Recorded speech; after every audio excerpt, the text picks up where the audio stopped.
Todo explotó un jueves a las 17:47, en la recepción del Hotel Colón de Sevilla. Yo estaba ahí por trabajo, haciendo el check-in con 2 compañeros de la oficina para una convención de arquitectura. Llevaba casi una hora de viaje en AVE desde Valencia y estaba más concentrada en quitarme los tacones que en el ruido del lobby. Pero entonces, vi algo. O mejor dicho, a alguien.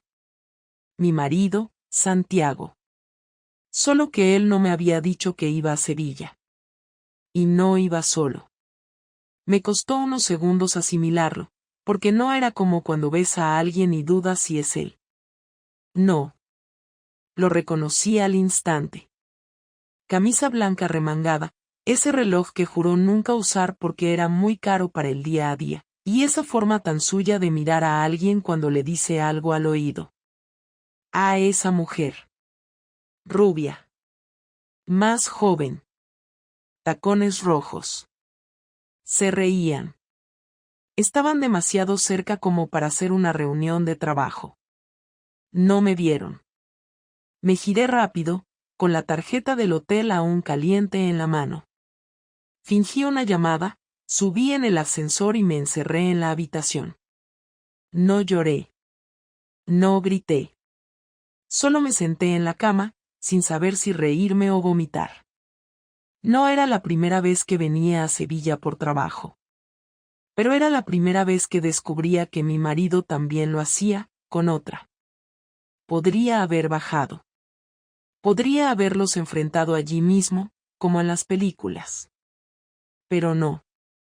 Me quedé allí, mirando el techo, imaginando todas las veces que me había dicho que los jueves tenía cierre de mes en la gestoría. Y lo peor es que no me sentí traicionada. Me sentí despertar. Porque en ese momento, en ese silencio de hotel con olor a sábanas limpias y aire acondicionado, entendí que yo también tenía secretos. Y que si él tenía su jueves, yo también iba a tener el mío. Volví a Valencia el sábado por la noche sin decirle una palabra a nadie. No le mandé mensajes, no llamé, no hice ninguna escena dramática en el hotel. Le dejé que siguiera creyendo que su vida era un teatro bien armado. Él regresó el domingo por la tarde, como si nada. Llegó con una bolsa del duty free, unas galletas de esas que siempre trae de los aeropuertos, y una sonrisa.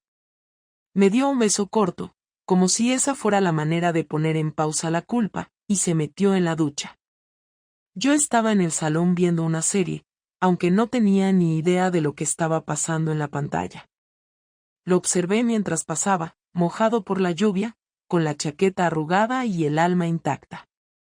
Pensé, este cabrón acaba de estar con otra mujer y ni siquiera lo disimula. No actué diferente.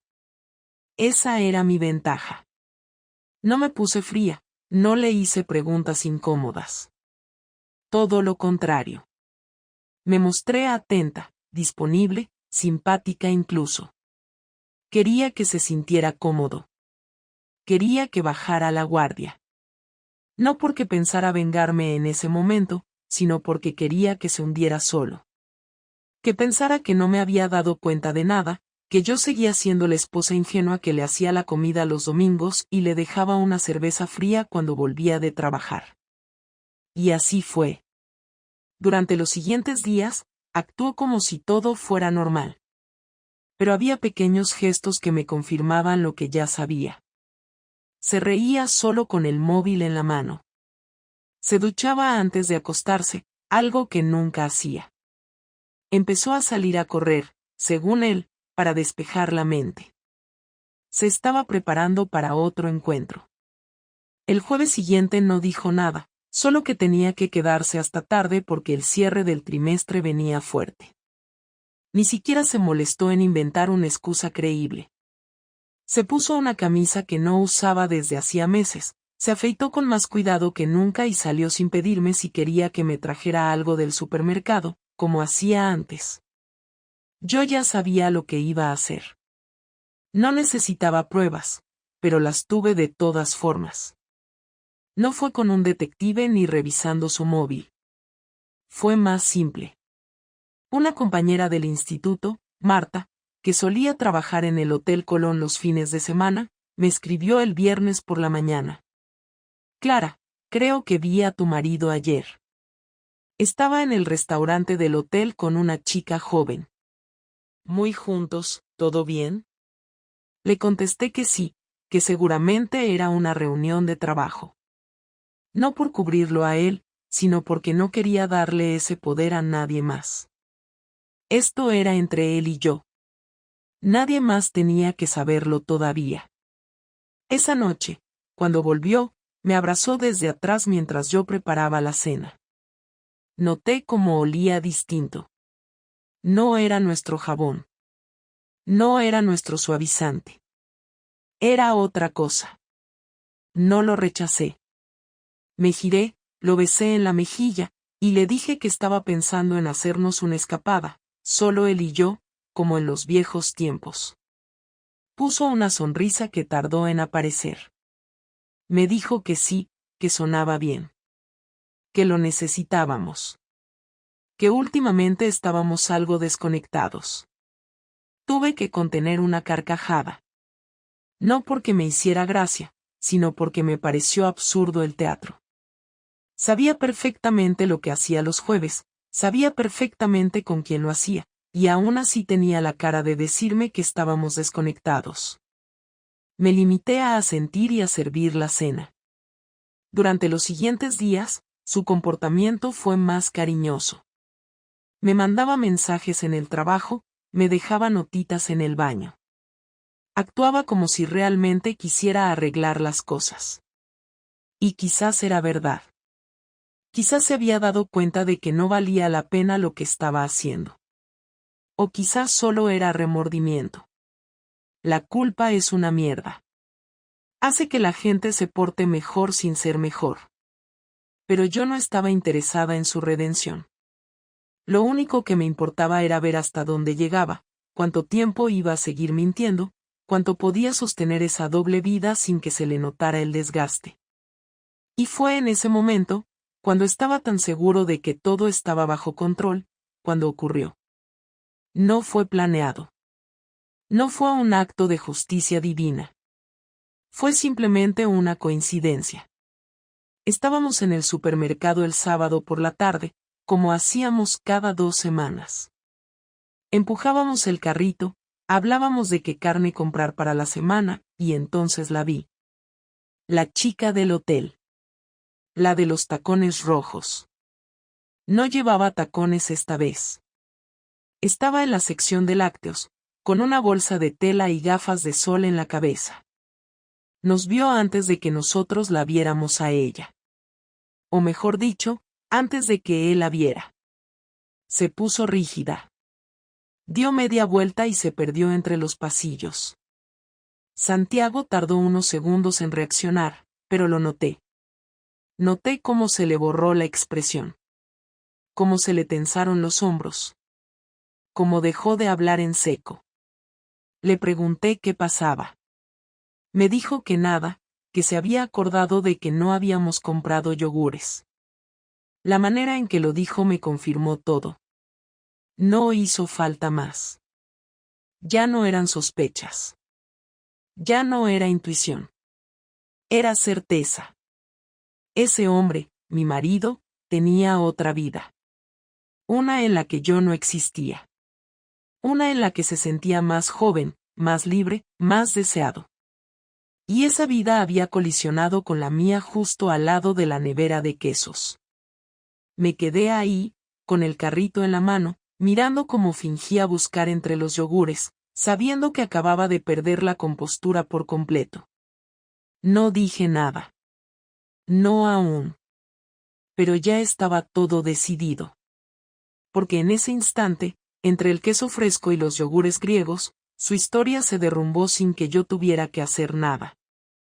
La cena del domingo fue la más silenciosa que habíamos tenido en meses. Cociné pasta con salsa de tomate, nada especial, solo algo rápido para evitar pedidos. Santiago se sentó frente a mí como siempre, con la servilleta mal colocada sobre el muslo y su vaso de vino medio lleno. Me preguntó qué tal había sido mi semana, y yo respondí que bien, sin entrar en detalles. Él habló de unos problemas en la oficina, mencionó a un cliente que se había quejado por una entrega tardía, y después comentó que estaba pensando en comprarse una bicicleta nueva para salir a rodar los fines de semana. Lo escuché con atención, no porque me interesara lo que decía, sino porque quería observar cada pequeño movimiento, cada palabra que usaba, cada pausa. Era como estar viendo a alguien representar un papel mal ensayado. Cuando terminamos de cenar, recogí los platos sin decir nada. Él se ofreció a ayudar, pero le dije que no hacía falta. Empecé a lavar los cubiertos mientras él secaba, y ahí mismo, sin mirarlo, solté la primera bomba. ¿La ves seguido? No hubo necesidad de contexto. Su cuerpo se detuvo por completo. El trapo quedó colgado en su mano, mojado, sin moverse. Tardó unos segundos en responder. ¿A quién te refieres?, preguntó con voz seca. Giré lentamente hacia él, apoyando mis manos en el borde del fregadero. A la chica del hotel. A la que viste el jueves en Sevilla. La misma que salió corriendo en el supermercado. ¿La ves seguido o es solo los jueves? No trató de negarlo. No intentó hacerse el confundido. Bajó la mirada como si buscara algo en la encimera y dejó el trapo sobre el mármol. No es lo que piensas, dijo. No fue planeado. No pensé que iba a pasar. Me reí, pero no de forma burlona, sino con una mezcla de incredulidad y rabia contenida. ¿No pensaste que iba a pasar? ¿Te tropezaste con ella en la habitación del hotel y te caíste dentro de ella por accidente? No me contestó. Caminó hasta la mesa y se sentó otra vez, con las manos entrelazadas. Se quedó callado, como si estuviera esperando que yo siguiera. Así que lo hice. ¿Desde cuándo estás con ella?, pregunté. 3 meses, respondió. La conocí en una formación que di en su empresa. Fue después de unas cuantas charlas, una copa, y... Lo interrumpí. Y acabaste en su cama. ¿La llevas al mismo hotel siempre o ese solo fue por casualidad también? No dijo nada. Se frotó los ojos. Parecía más cansado que culpable. No lloraba. No se justificaba. Solo parecía jodidamente agotado de tener que responder. No sé por qué lo hice, dijo finalmente. No me siento mejor, no me hace feliz, pero me sentía diferente. Me miraba distinto. ¿Me hacía sentir? Joven, lo interrumpí otra vez. ¿Deseado? ¿Vivo? ¿Te hace sentir como si no tuvieras una esposa que te ha aguantado 15 años de silencios, manías y rutinas? Santiago alzó la vista. Por primera vez, parecía molesto. No es eso. No tienes idea de lo que es vivir con alguien que no te ve. Que no te toca. Que solo habla de cosas prácticas. Que duerme a tu lado como si fueras un mueble. Me acerqué a la mesa y me apoyé frente a él. ¿Y tú qué crees que es vivir con alguien que se guarda todo? ¿Que no comparte nada? ¿Crees que yo estaba feliz? ¿Crees que yo me sentía amada? Pero no salí a buscar un polvo fácil en otro hotel. ¿Sabes por qué? Porque respetaba lo que teníamos. Porque aunque me sintiera sola, no era capaz de cruzar esa línea. Tú sí. Se quedó callado, como si no supiera qué más decir. Yo tampoco esperaba una confesión lacrimógena ni un discurso de redención. Solo quería que entendiera el nivel exacto de asco que me provocaba. Me senté en la silla de enfrente. La cocina olía a salsa y detergente, pero el aire era espeso como si faltara oxígeno. ¿Qué piensas hacer?, preguntó después de unos minutos. ¿Tú qué crees?, respondí. No soy una mártir ni una santa. No voy a hacer como que esto no pasó. Pero tampoco voy a echarte a la calle esta noche, así que duerme donde quieras menos en nuestra cama. Se levantó sin decir nada, caminó hacia la puerta del salón, y antes de salir, murmuró un lo siento que ni siquiera intentó que sonara sincero. Me quedé sola en la cocina, mirando el plato de pasta que había sobrado y que ya no tenía ningún sentido guardar. Lo tiré a la basura, lavé los platos restantes con una lentitud casi ridícula y después subí a la habitación. No lloré. No esa noche. Me acosté vestida, sin deshacer la cama, y cerré los ojos. No dormí. Sabía que la calma antes de la tormenta había terminado. Ahora venía lo difícil. Ahora venía el momento de tomar decisiones. Y si él pensaba que iba a arrodillarme o rogarle, se había equivocado de persona. El lunes por la mañana se levantó antes que yo. No sé si durmió en el sofá o en la habitación de invitados, tampoco me importó preguntarlo. Cuando bajé a la cocina para preparar café, ya no estaba. Había dejado un póster junto a la cafetera que decía he salido temprano, no me esperes para cenar. Lo arranqué sin leerlo 2 veces y lo tiré al cubo de basura sin decir una sola palabra. Durante toda la jornada, no me llamó ni me escribió, y eso me pareció lógico. Él sabía que no había nada que pudiera decir en ese momento que fuera a suavizar el impacto. Lo interesante es que ese mismo silencio me ayudó a ordenar lo que yo quería hacer. No estaba dispuesta a hacerme la víctima y esperar a que él decidiera el futuro. No iba a llorar en el trabajo, ni a contarle esto a mis amigas para que me digan que soy fuerte. No buscaba consuelo, buscaba control. Y lo iba a recuperar. Esa misma tarde, después del instituto, pasé por el banco. Teníamos una cuenta conjunta donde entraban las 2 nóminas, pero él nunca se preocupaba por lo que había ahí. Siempre daba por hecho que yo lo gestionaba todo. Eso era cierto. También era cierto que yo tenía acceso a su cuenta personal, la que usaba para sus gastos privados, porque años atrás él me la dejó a mí para hacerle una transferencia puntual cuando tuvo un problema con su tarjeta. Nunca cambió la contraseña. Revisé sus movimientos y no me costó encontrar cargos repetidos en el mismo hotel, todos los jueves por la tarde. A veces había pagos en restaurantes cercanos, incluso en floristerías. Eso me dio una idea bastante clara de qué tipo de cuidado le ponía a su aventura. Y me dio otra cosa, razones para actuar. Esa noche, mientras él seguía sin aparecer, copié todos los movimientos bancarios de los últimos 4 meses. Los imprimí, los ordené por fecha, y armé una carpeta con una portada muy simple que decía tus jueves. La dejé en su escritorio del despacho, junto con una nota mía, no te preocupes, no es para el abogado. Aún. Después me senté en el sofá, pedí comida india por Uber Eats y cené viendo una serie que siempre me decía que era aburrida. Dormí mejor que cualquier noche en los últimos 2 meses. Por fin sentía que las piezas volvían a estar en mi mano. El martes por la mañana me llamó. No contesté.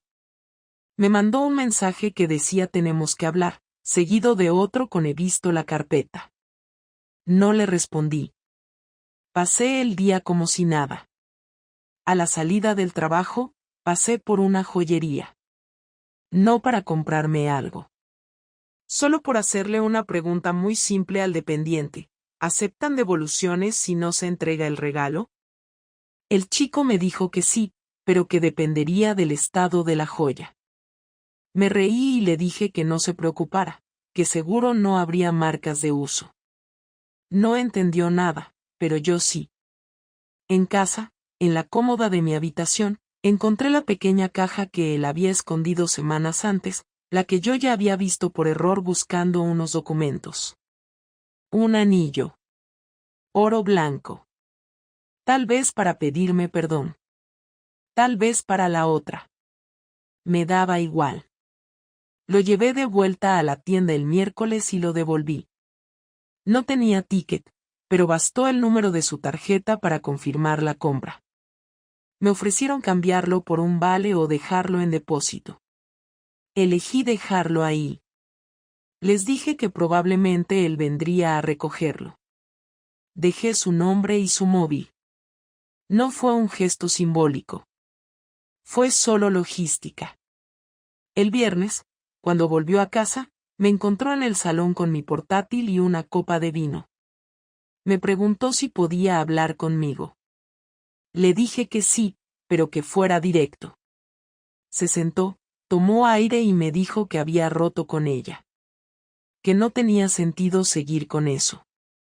Que se había dado cuenta de todo lo que estaba arruinando. Que sabía que me había fallado y que estaba dispuesto a hacer lo que fuera para recuperar mi confianza. No le interrumpí. Lo dejé hablar hasta el final. Cuando terminó, cerré el portátil y lo miré fijo. ¿Crees que esto se trata de que te perdone? ¿Crees que esto va de que yo te dé una segunda oportunidad como si fuera una concesión? Él tragó saliva. No, no lo creo, solo quiero decirte que estoy dispuesto a... Le levanté la mano. No hables de estar dispuesto a nada. Ya no eres tú el que decide nada. Estás en el banquillo. Y lo vas a estar un buen rato. Se quedó callado.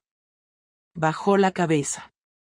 No parecía triste, parecía derrotado. Y eso, por primera vez, me dio paz. Me levanté del sofá y caminé hacia la puerta. Antes de subir a mi habitación, le dije algo más. Quiero que sepas que esta no es la venganza. Esto es solo el inicio. Porque lo que viene ahora no es tu castigo. Es mi libertad. Cerré la puerta tras de mí sin esperar respuesta. Durante 2 semanas no hablamos más que lo necesario. Nos cruzábamos por la cocina o por el pasillo, pero ya no existía ese intento fingido de normalidad. Yo mantenía mi rutina igual que siempre, iba al instituto, hacía la compra, limpiaba lo justo y comía lo que se me antojaba. Él, en cambio, parecía moverse con una tensión continua, como si esperara que en cualquier momento le soltara una bomba, que le enseñara algo nuevo, una prueba más, una decisión definitiva. No sabía que ya no necesitaba más pruebas. No sabía que lo peor para él no era una separación inmediata, sino vivir en ese limbo donde no controla nada. Un día me preguntó si quería que se fuera de casa. Le respondí que eso lo tendría que decidir él, pero que si se quedaba, tendría que entender que ya no éramos una pareja, que no compartíamos cama, ni planes, ni expectativas. Me dijo que prefería quedarse, que no quería irse aún. Le contesté que entonces respetara el espacio. Una tarde de domingo, después de comer, subió a la terraza donde yo estaba leyendo. Se sentó en la silla de enfrente y dijo que necesitábamos hablar bien, como adultos, sin reproches, sin sarcasmos. Le dije que adelante, que lo escuchaba. Dijo que había pensado mucho en todo lo que había hecho, en cómo había llegado hasta ese punto, y que no tenía forma de justificarse. Dijo que no iba a culparme a mí ni a la rutina ni a la distancia emocional. Dijo que fue una decisión estúpida, egoísta, que pensó que podía tenerlo todo sin perder nada, y que había perdido lo más importante. Me limité a escucharlo, sin interrumpirlo. Añadió que entendía si yo no podía perdonarlo, pero que quería saber si había algún camino posible.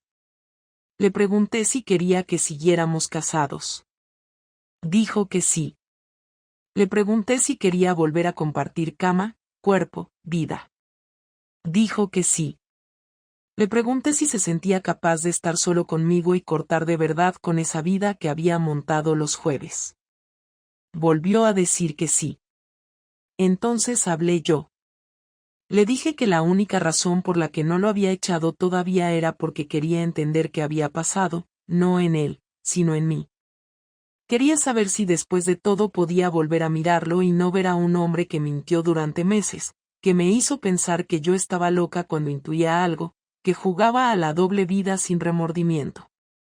Le dije que todavía no lo sabía, que no tenía una respuesta clara, pero que sí tenía algo seguro, no iba a volver a ese matrimonio que teníamos antes.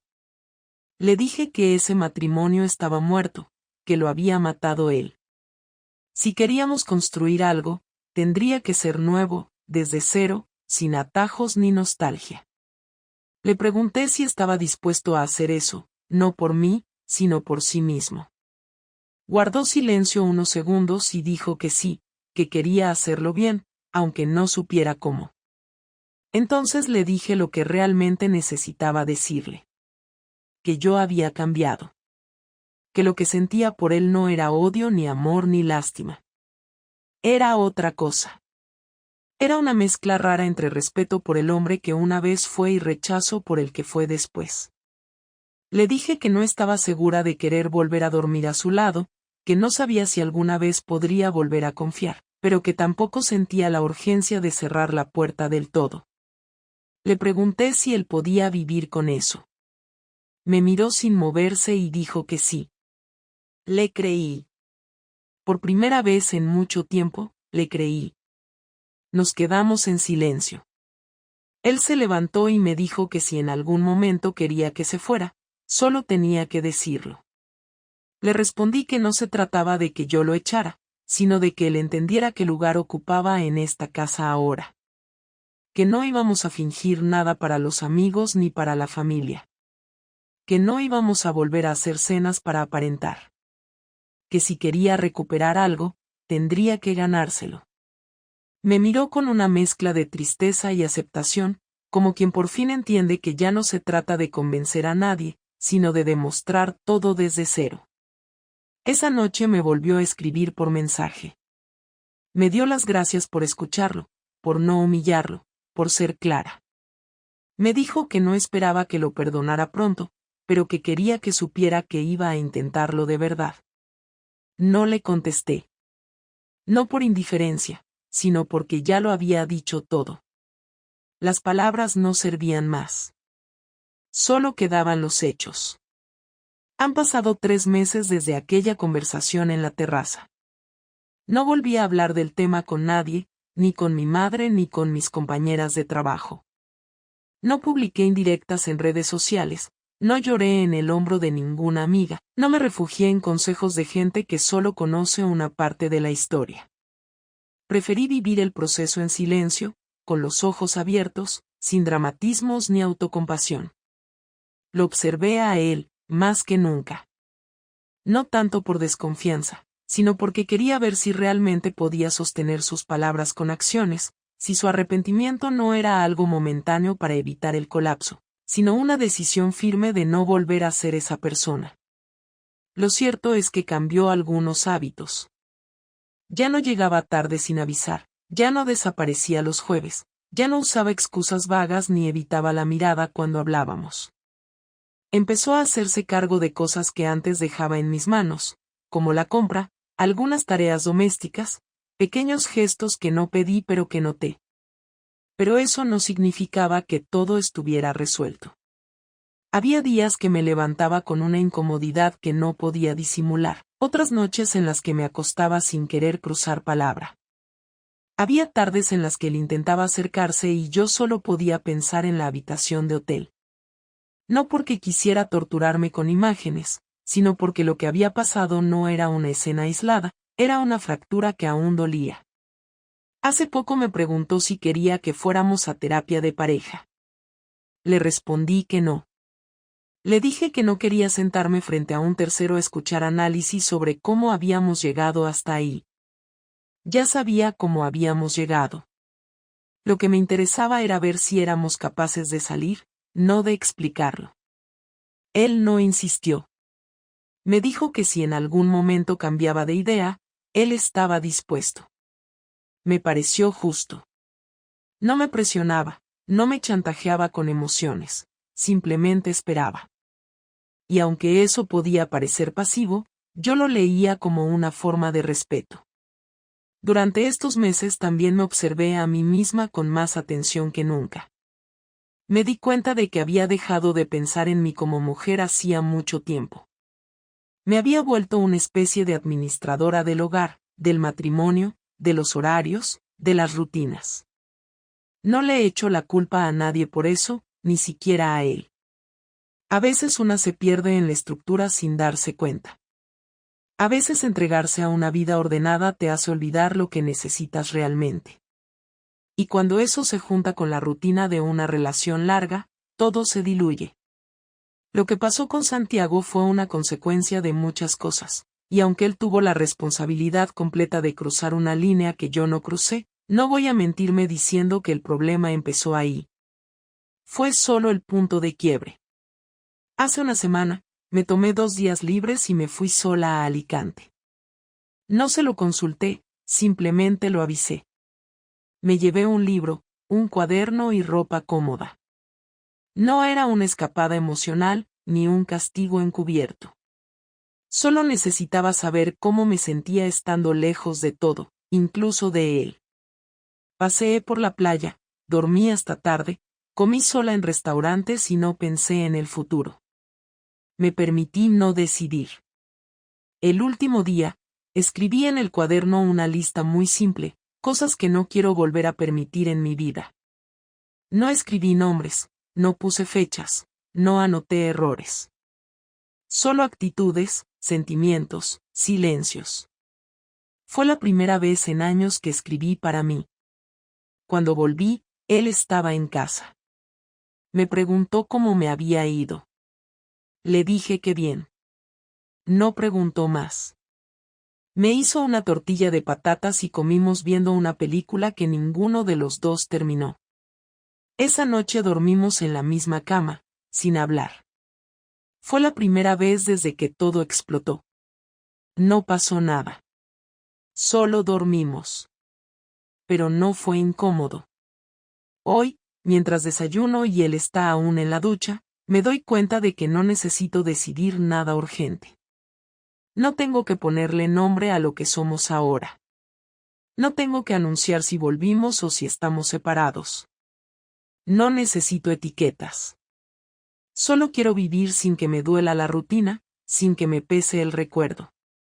Si algún día siento que no puedo seguir, lo diré. Y si algún día siento que todo ha cambiado para bien, también lo diré. Pero por ahora, solo me basta con saber que ya no soy la misma. Que no soy la mujer que se tragaba sus dudas, que ponía buena cara cuando todo iba mal, que aguantaba por miedo a perder. Esa versión ya no existe. Santiago me mira distinto, como si ya no supiera bien quién soy. Y quizás no lo sepa. Porque yo tampoco lo tengo del todo claro. Pero al menos ahora sé que soy yo quien elige, cada día, si quiero quedarme o irme. Y esa certeza, después de todo lo que pasó, es lo más valioso que me quedó. No fue una victoria, no fue una derrota, fue simplemente una verdad. La mía. Y con eso, por ahora, me basta.